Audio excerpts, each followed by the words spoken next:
tatu, na ndio maana pia tumekuwa ni miongoni mwa watu ambao tunapenda sana kulalamika kwamba maisha ni magumu, kuona pia michongo sometimes ya hiji.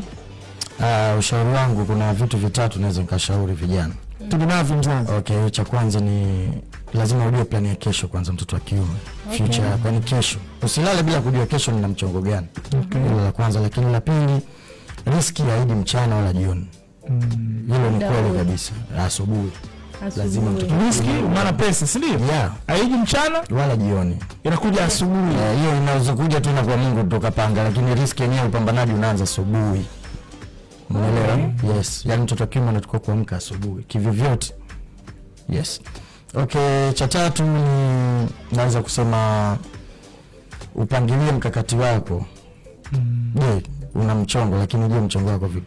Au tufanye kitu kimoja. Leo nimetumia 5,000 kurejesha 5,000 nipate faida kesho. Lazima uwaze kesho yako. Hivi vitu watu wengi tunafeli kwenye maisha. Kwa kuwa tujue kesho yetu vipi. Especially kwa wanaume. Ni wote lakini sana wanaume. Wewe mtoto wa kiume kalala ukaamka saa 7 saa 8. Unaelewa? Bora kama umekuwa personal sana.